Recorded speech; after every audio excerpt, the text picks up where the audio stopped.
몇 년 전에 우리 사회에 큰 충격을 주었던 일이 있었는데요. 뉴스에도 이렇게 보도되고 하였습니다.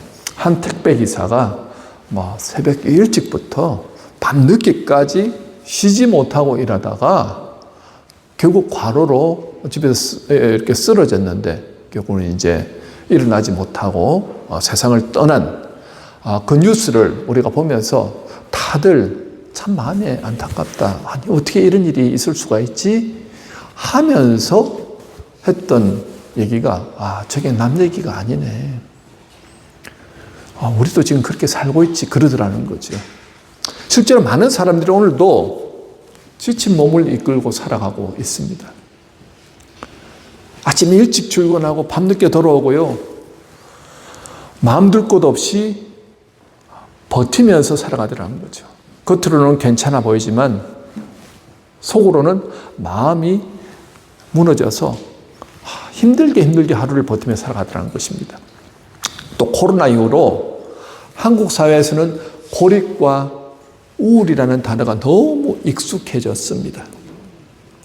가족이 함께 살아도 대화 한마디 없이 사는 부부도 많고요. 부모 자식 관계도 참 많더라는 거죠.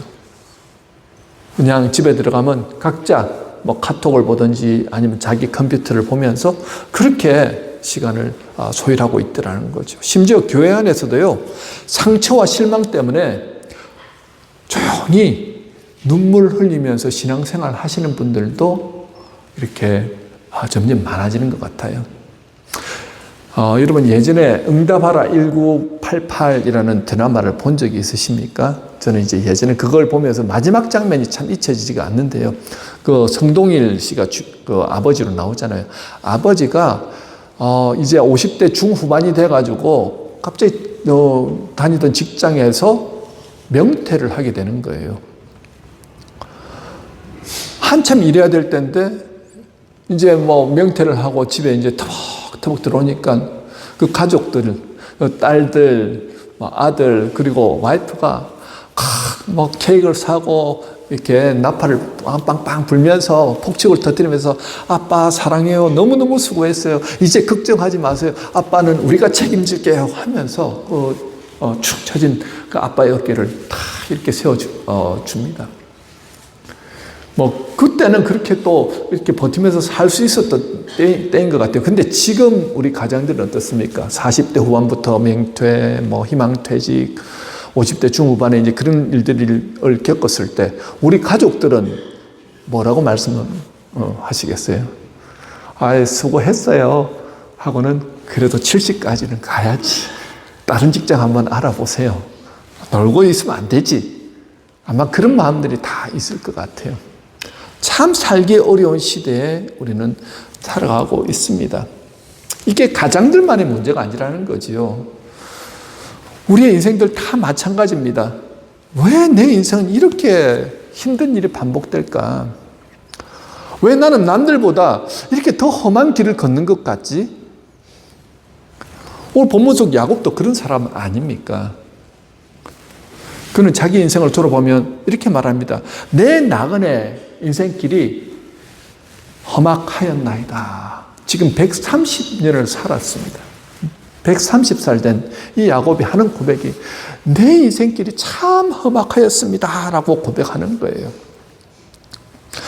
그런데 그 험악한 인생길을 살아오는 동안 그의 인생이 무너지지 않았다는 것입니다. 오히려 하나님은 그 시간을 통해서 야곱을 더 깊은 믿음의 사람으로 빚어 나가시더라는 거죠. 그리고 마침내 지금은 어떻습니까? 바로왕 앞에 가서 바로왕을 축복하는 사람으로 세우시더라는 것입니다. 오늘 말씀을 통해서 험악한 세월 속에서 하나님은 어떻게 일하시는가에 대해서 우리가 살펴보도록 하겠습니다. 오늘 본문은요, 야곱의 가족이 드디어 애굽에 들어가는 장면을 소개하고 있습니다. 앞선 46장 우리가 이렇게 1절부터 전반부를 이렇게 살펴보면요, 야곱은 아들 요셉이 살아있던 소식을 듣고 아들을 만나기 위해서 이제 곧바로 애굽으로 내려가야 되겠다고 생각을 했죠. 그러나 그는 쉽게 움직이지는 않았습니다. 당장의 아들을 보고 싶지만 먼저 브엘세바로 가서 하나님께 제사를 드리며 하나님의 뜻을 구합니다. 그때 두려워하는 야곱에게 하나님 뭐라고 말씀하십니까? 우리 3절 4절 같이 읽을까요? 시작. 하나님이 이르시되 나는 하나님이라 내 아버지의 하나님이니 애굽으로 내려가기를 두려워하지 말라. 내가 거기서 너로 큰 민족을 이루게 하리라. 내가 너와 함께 애굽으로 내려가겠고 반드시 너를 인도하여 다시 올라올 것이며 요셉이 그의 손으로 내 눈을 감기리라 하셨더라. 아멘. 애굽 내려간 거 두려워하지 마. 어? 네가 내려가면 너는 큰 민족이 될 거야. 그러면서 내가 너와 함께 내려갈게 라고 말씀하는 겁니다. 그리고 올라올 때도 내가 반드시 너를 인도하여 올라올 것이다 라고 말하죠. 여러분, 예수를 믿음으로 구원받은 사람의 특징이 뭔지 아십니까? 하나님이 함께 하시는 사람이라는 거예요. 여러분, 지금 곤란하고 환난 가운데 있고 어려운 상황이 있다 할지라도 저와 여러분의 가장 큰 장점이 무엇이냐면 하나님이 여러분과 함께 하시는 인생이라는 것입니다. 그것을 믿든 믿지 않든 간에 우리는 예수를 믿는 순간 성령께서 함께 하신다고 약속하셨고 지금 또 함께 하십니다. 오늘 이 자리에도 함께 하십니다. 왠지 아십니까? 우리가 주님을 바라보면서 주님을 사랑하면서 주님을 갈망하면서 오늘 이 예배 가운데 은혜 받기를 원한다고 그 먼 거리를 뚫고 이 자리에 달려오시지 않았습니까? 목적은 하나죠. 하나님 앞에 예배 드리고자 하는 목적으로 나오셨기 때문에 내가 이 예배 가운데 너와 함께 하겠다. 여러분, 예배를 잘 들으면 인생이 살아납니다. 영혼 육이 살아나거든요. 왜요? 예수를 믿은 사람 안에 성령이 임하고 내가 너희들 두세 사람이 모인 곳에 내가 너와 함께 하겠다는 약속하셨기 때문에요. 오늘도 우리가 그런 간절함으로 예배 드리는 사람들 안에는요, 반드시 성령께서 오늘도 함께 하시면서 말씀하시는 거예요. 야곱이 그런 인생을 살았다는 거예요. 예배 드리다가 오늘 무슨 말씀 맞습니까? 두려워하지 말라. 내가 너와 함께 하겠다. 너와 함께 가겠다. 너를 인도하겠다. 반드시 너를 다시 이 길로 돌아오게 하겠다. 너로 큰 민족을 이루게 하겠다. 이것이 하나님께서 주신 약속입니다. 그 약속 붙들고 지금 애굽으로 담대하게 내려가는 거예요. 저와 여러분도 그 믿음으로 광야 같은 이 세상을 살아가는 분들이라는 것입니다. 두려워하지 말고 믿음으로 한 걸음씩 내딛고 나가는 것입니다. 자, 그렇게 약속을 붙들고 이제 내려갈 때 오늘 본문 28절부터 드디어 야곱 가족이 애굽 땅 고센에 도착하게 되고요. 그 당시 가장 강력한 그 국가, 저 애굽의 왕이었던 바로를 만나게 됩니다. 그러면서 오늘 이 장면 속에서 우리는 아주 중요한 하나님 은혜를 발견하게 되죠. 어떤 은혜입니까? 자, 첫 번째는요, 하나님은 실패한 하나님의 사람을 다시 세우십니다. 28절에 보면요, 야곱이 유다를 요셉에게 미리 보내어 자기를 고센으로 인도하게 하고 다 고센 땅에 이르니, 이거 뭐 짧은 이 구절 안에서 무슨 뭐 특별한 의미를 발견할 수 있습니까? 그럴지도 모르겠습니다. 자, 여기서 참 놀라운 장면은요, 야곱은 애굽에 거의 도착했을 때 유다를 먼저 보냅니다. 왜 하필 유다입니까? 지금 우리가 도착할 때가 되었으니까 요셉에게 알리고 준비를 해 주십시오 하는 대사 같은 역할이에요. 그러니까 가문에서 제일 장자라든지 아니면은 가문을 대표할 만한 사람이 지금 가가지고 그 역할을 감당하는 거거든요. 근데 첫째가 여러분 누군지 아십니까? 야곱의 아들 첫째 루벤, 둘째 시므온, 셋째 있잖아요, 레위. 자, 첫째, 둘째, 셋째를 먼저 보내야 되는데 멀쩡히 지금 같이 가고 있는데 그들은 보내지 않아요. 누굴 보냅니까? 넷째 유다를 보냅니다. 자, 우리가 생각할 때, 와, 넷째가 대단한 사람이라서 그렇습니까? 아니요, 여러분들도 잘 아시죠? 유다 하면 뭐가 생각납니까? 제일 먼저 요셉 버리는데 앞장섰던 사람이 유다예요. 또, 젊은 시절에는요, 아버지 떠나가지고 가나안 여인 만나가지고, 그렇게 가나안 여인, 하고 결혼을 하고, 아버지 허락도 받지 않고 그렇게 했던 사람. 그 다음에 며느리 다말과 관계를 맺음을 통하여서 부정적인 그런 죄를 저질렀던 사람 아닙니까? 이 사람 한 사람 바라보면요, 이 사람이 가문을 대표할 만한 사람 될 수가 없다는 거예요. 그런데 하나님은 그 유다를 변화시키더라는 것입니다. 베냐민이 이제 형제를 대신해서 볼모로 붙잡힐 위기에 봉착했을 때 유다는 자신이 대신 베냐민 대신 남겠다고 베냐민 보내달라고 그러잖아요. 과거에는 동생 요셉을 팔아버렸던 사람이 바로 이 유다입니다. 그런데 지금 어떻습니까? 이제 동생을 살리기 위해서 자신을 내어놓는 사람으로 변화되더라는 거예요. 자, 왜 그러냐면 유다는 젊은 시절에 정말 하나님을 떠나서 자기 마음대로 살았던 사람 아닙니까? 그런데 그러면서 깊은 아픔도 경험했어요. 자기가 낳았던 그 가나안 여인과 결혼해가지고 낳았던 두 아들, 첫째, 둘째가 갑자기 급사하게 됩니다. 죽게 되거든요. 여러분, 아들을 먼저 보내는 이 아픔은 이름 말할 수가 없잖아요. 두 아들을 보내고 고통 가운데, 그리고 나중에는 아내도 또 자기를 먼저 떠납니다. 그런 시간을 지나면서 그는 자신의 죄를 돌아보게 되겠지요. 아, 내가 하나님을 떠났구나. 내가 과거에 동생 요셉을 노예로 파는데 앞장섰구나. 자기가 깨닫게 되죠. 그리고 비로소 그러면서 아버지의 마음을 알게 되더라는 것입니다. 아버지가 요셉을 잃어버리고 이렇게 고통 가운데 살았겠구나 하는 것을 자기가 아들을 잃어버리고 나니까는 깨닫게 되죠. 그리고 형제들의 아픔도 그가 깨닫게 되죠.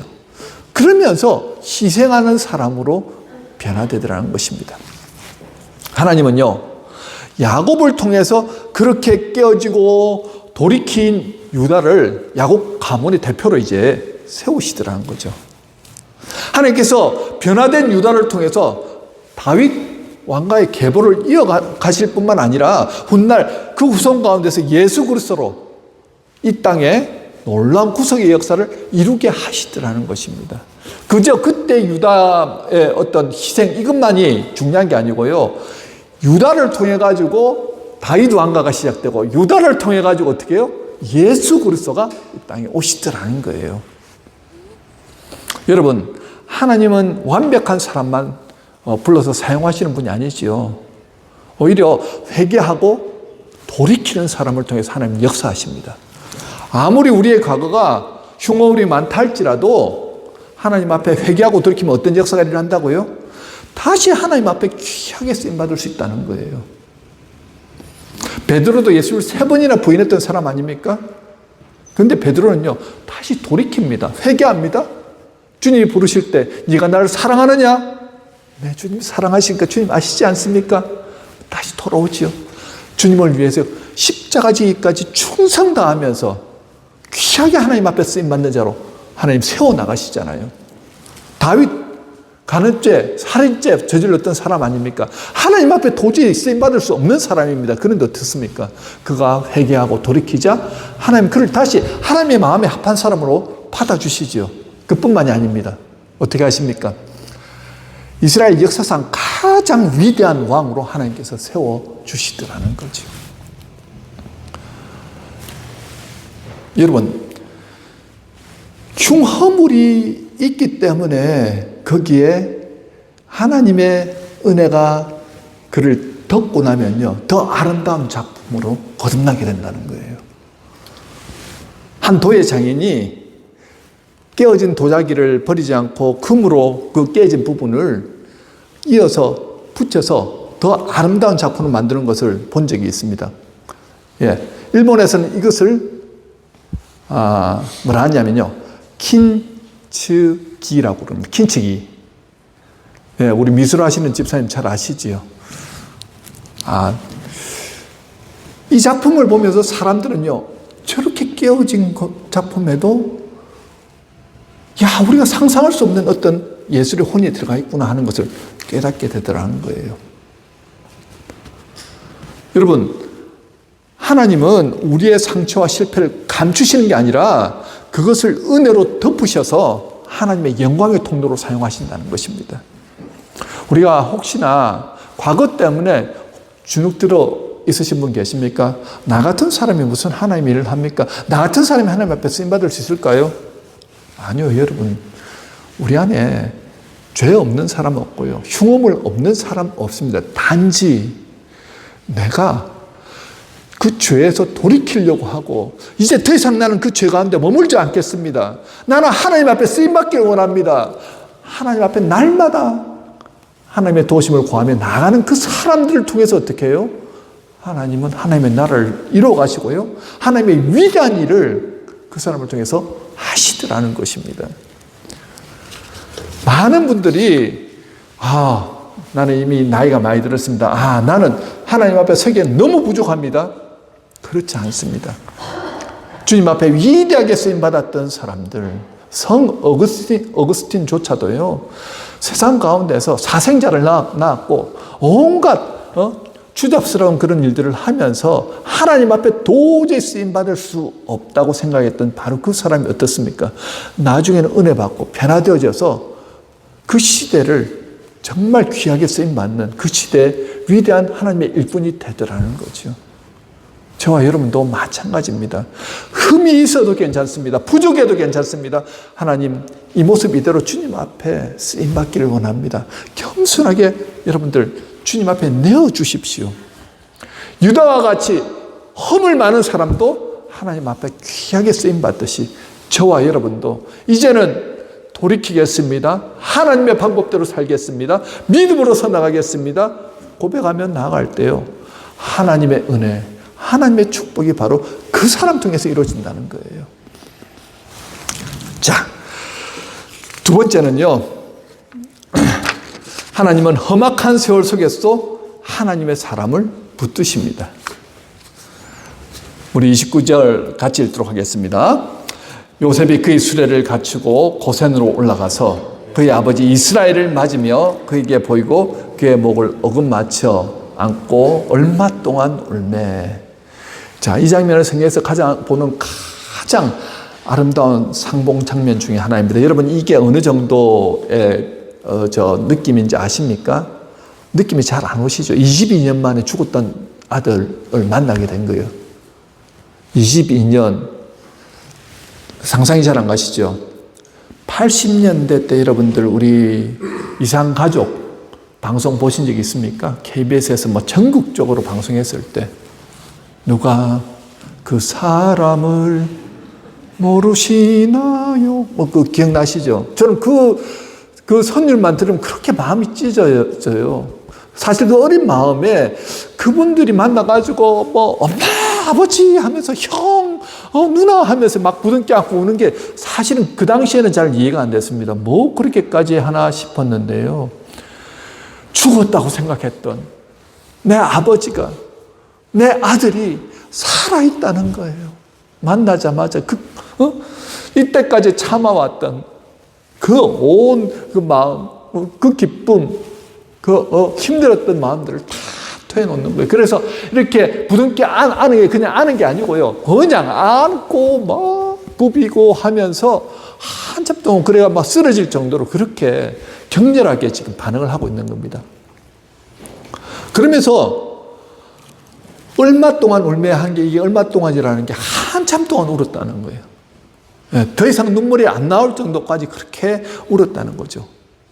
22년 동안 그 아들을 잃어버리고 고통 가운데 있던 야곱, 드디어 아들을 바라보면서 얼마나 기뻤을까요? 그러면서 그 22년 동안의 아들을 잃은 슬픔, 그것이 그냥 쭉 흘러가는 거예요. 내가 너를 잃고 얼마나 고통 가운데 살았는지 아니? 여러분, 자식을 먼저 보낸 이 슬픔보다 더 큰 슬픔이 있을까요? 그래서 험악한 세월을 보냈다고 지금 말을 하는 겁니다. 그러면서 30절에 말하죠.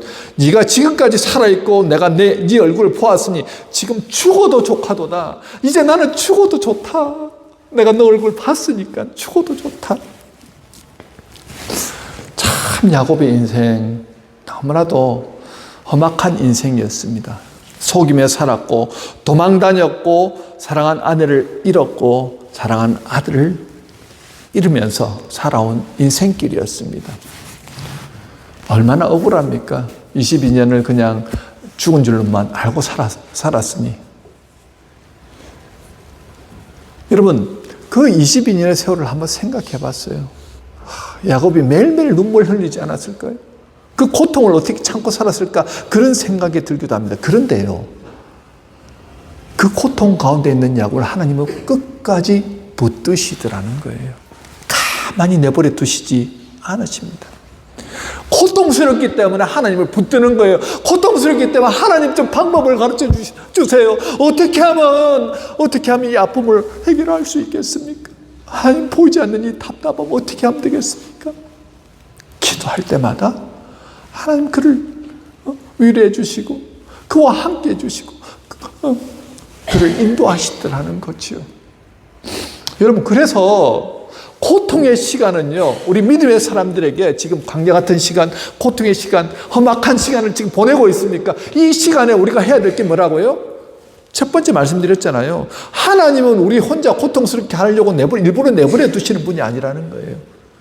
고통스럽기 때문에 우리가 하나님을 더 찾는 거예요. 고통스럽기 때문에 더 부르짖는 거예요. 하나님 도와주십시오. 하나님 없으면 살아갈 수 없습니다. 그러다가 하나님을 만나는 거예요. 그러다가 하나님의 음성을 듣는 겁니다. 그러다가 다시 살 힘과 소망을 얻는 거예요. 여러분, 어떤 성도님이 갑자기 정말 불치병에 걸려가지고 병원에 오랫동안 입원을 하신 거예요. 너무 억울했습니다. 너무 건강하던 분인데 갑자기 살이 쫙 빠지고 지금 의사들도 이게 원인을 잘 모르겠는데 어떻게 해야 될지 모르겠다고 할 정도로 이 사람도 이때까지는 하나님 없이도 살아갈 수 있는 자신만만하게 살던 사람인데 갑자기 살이 빠지면서 이제는 이거 불치병입니다 할 정도로 병원에서 아무런 힘이 없고 앞으로 어떻게 될지도 모르는 막막한 시간 가운데서 그거 처음에는 그렇게 하나님을 원망했다는 거예요. 어떻게 내가 뭘 잘못했는데 나한테 이럴 수 있느냐고 그랬는데 결국은 그가 퇴원하고 완쾌된 후에 하는 고백이 겁니다. 내가 병원에 있을 때 나는 죽을 때가 되니까 내가 오기가 생기더라. 그러면서 내가 하나님이 살아계신다고 하니까 내가 하나님 음성 들을 때까지 하나님 만날 때까지 나는 무조건 하나님 앞에 기도하겠다면서 정말 아픔 가운데서 끝까지 하나님을 찾았다는 거예요. 끝까지 말씀 계속 하루 종일 말씀 틀어놓고 간증 설교 틀어놓고 그 다음에 찬양 틀어놓고 그렇게 하나님 나를 살려주시지 않으면 내가 죽겠습니다 하면서 간절히 고통의 시간에 하나님을 찾았는데 어느 순간 하나님이 말씀으로 역사하시더라는 거예요. 말씀이 그와 함께 하시면서 그의 영혼육이 살아나기 시작합니다. 죽었다고 생각한 그가 갑자기 힘을 얻기 시작하고 먹기 시작하고 그러면서 점점 매일매일 하나님 앞에 기뻐하면서 감사하며 찬양하기 시작하다가 나중에는요 병이 씻어인 듯이 낫는 놀라운 은혜를 경험하더라는 거예요. 그러면서 그가 얘기를 하는 거예요. 내가 내 힘으로 살만할 때는 나는 몰랐습니다. 그런데 고통 가운데 험악한 시간을 보낼 때 내 힘으로는 아무것도 할 수 없을 바로 그때 나는 하나님을 찾았습니다. 하나님을 발견했습니다. 여러분, 고통의 시간은요 하나님을 만날 수 있는 시간입니다. 이 가운데서 내가 지금 고통이 있는데 목사님 어떻게 하면 좋을까요? 저한테 질문하신다면요 지금이 바로 하나님 만날 수 있는 시간입니다. 지금이 하나님 만나면 살아납니다. 죽었던 사람도 살아나고요. 답을 찾지 못해가지고 고통 가운데 있는 사람도 하나님께서 답을 주십니다. 주님이 답이십니다. 답 대신 주님을 만나면요 영혼육이 살아날 뿐만 아니라 다시 살 소망으로 하나님께서 함께 하신다는 분명한 믿음으로 어떻게 해요?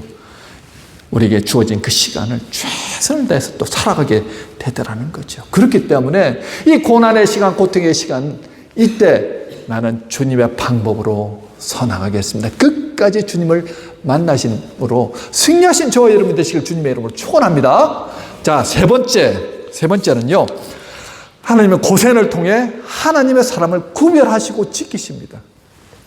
우리 31절에서 34절에 보면은 요셉은 가족을 바로에게 소개하기 위해서 준비하지요.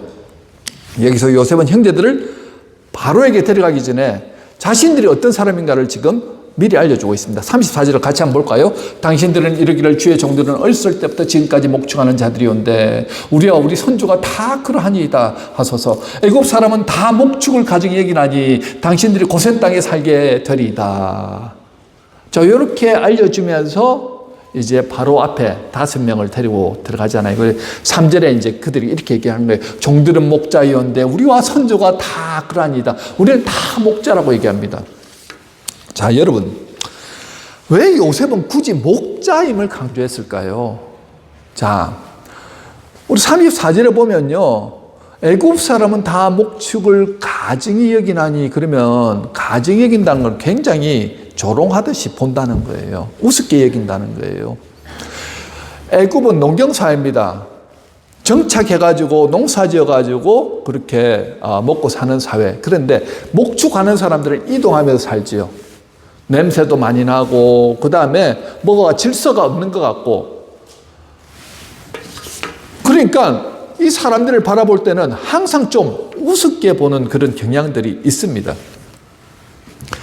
유목민은 거칠고 불안정하고 문명화되지 않은 사람들이라고 그렇게 생각하는 거예요. 우리가 도시 사는 사람이 저기 왔다 갔다 하면서 이렇게 사는 사람들이 있잖아요. 그런 사람들 유랑하는 사람이라고 해야 되나요? 그런 사람들 보면은 뭔가 안정되어 있지 않는 그런 모습이잖아요. 막 그런 느낌이에요, 지금. 그런데 요셉은 일부러 자신들을 목자라고 강조합니다. 왜 그랬을까요? 첫 번째는요, 고센 땅을 준비하기 위해서 그렇다는 거예요. 목자라는 정체성은 그들을 애굽의 중심이 아니라 변두린 고센으로 인도하게 하더라는 거죠. 자, 이것은 한쪽 면으로 완전히 이제 경지시키는 것처럼 보이지만요, 이게 그들을 보호하기 위한 요셉의 의도입니다. 두 번째는 하나님 나라를 위한 그 구별된 백성이 되게 하기 위해서 그렇게 했다는 거예요. 요셉이 지금 애굽의 총리로서 있다 보니까 애굽의 문화, 종교, 이런 것들이 너무 신앙생활 하는 사람, 하나님의 사람으로 살아가는 데는 너무너무 불편한 거예요. 당장에 영향받고 신앙을 잃어버릴 수도 있겠다는 거예요. 그래서 애굽 안에는 살지만 애굽 사람이 되지 않게 하려는 그런 의도로 고센 땅으로 이끄는 거지요. 요셉은 이스라엘을 섞인 민족이 아니라 구별된 언약 공동체로 세우기를 원했기에 그래서 일부러 목자임을 더 강조한 것이죠. 여러분, 하나님께서 야곱의 가족을 고센 땅에 두신 것은 단순한 지리적인 그런 어떤 배치가 아닙니다. 믿음을 지키게 하시기 위한 그 하나님의 계획, 은혜로운 보호 장치라는 거지요. 그 애굽 한가운데 살고 있었지만 고센이라는 그 공간에서 세상의 가치관으로부터 일정한 거리를 두게 되거든요. 그러면서 430년이 지났음에도 불구하고 그들은 어떻게 됩니까? 완전히 애굽에 동화되지는 않았다는 거예요. 하나님의 때가 되었을 때 모세의 인도를 따라서 출애굽이라는 그 거대한 믿음의 결단에 참여할 수 있다는 거예요. 자, 이것은 오늘날 우리에게도 굉장히 중요한 메시지를 주지요. 여러분, 믿음은 내가 개인적으로 믿음 생활 잘하면 되겠다. 아니에요. 그렇지 않습니다.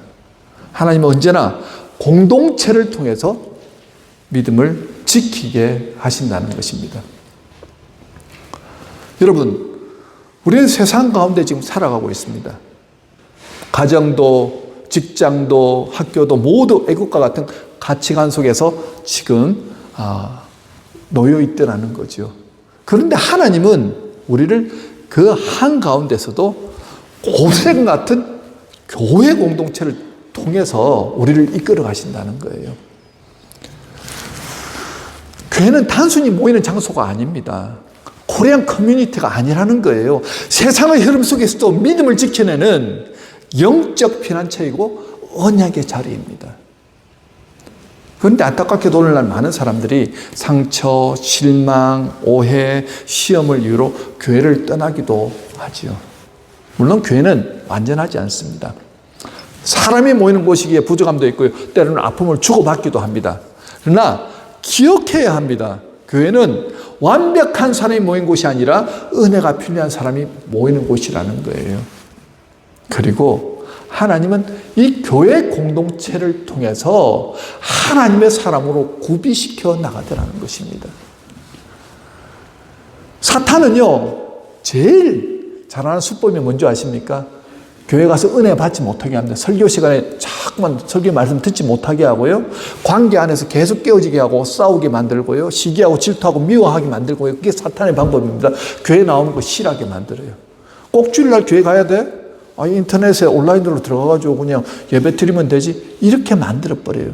근데 신앙생활은 절대 혼자서 성숙해질 수 없다는 거죠. 왜 우리가 교회 나와서 예배를 드립니까? 왜 우리가 교회 나와서 말씀을 배우고 기도하고 그리고 서로 간에 함께 섬기면서 어떤 면에서는 부딪히기도 하고 또 다른 성격으로 해서 또 어려움을 겪기도 하면서 왜 우리가 그렇게 한 공동체를 이루면서 살아갑니까? 다 사랑하면서 살아가면 좋은데 어떤 사람과는 부딪히기도 하고 어려움도 겪잖아요. 그러면서 우리의 인격과 성품을 주님께서 만들어 가시죠.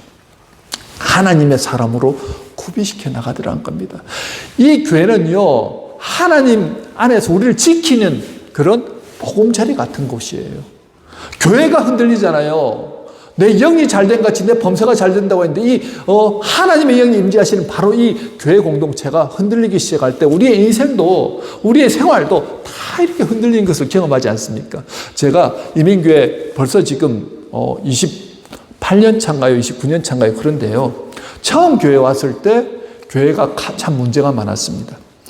목사님 3년 동안 목사님 4분이 바뀌실 정도로 교회가 참 어려웠거든요. 목사님 4분이 바뀐다는 건 뭡니까? 전혀 교회 안에 안정되지 않았다는 거예요. 그 안에 계속 갈등이 있고 어려움이 있고 싸움이 있고 막 네가 잘했니 내가 잘했니 하는 그런 교회 안에 있다 보니까 제가 교회를 갈 때마다 어떤 느낌이 들었냐면요. 교회 안에 먹구름이 가득 끼어있는 듯한 느낌이 들었어요. 모이기만 하면 네 잘못이나 내 잘못이나 하면서 싸우기 시작하고 어려움을 겪더라는 거죠. 그런데 제가 그때 느꼈던 감정이 뭔지 아십니까? 교회 가기 싫다.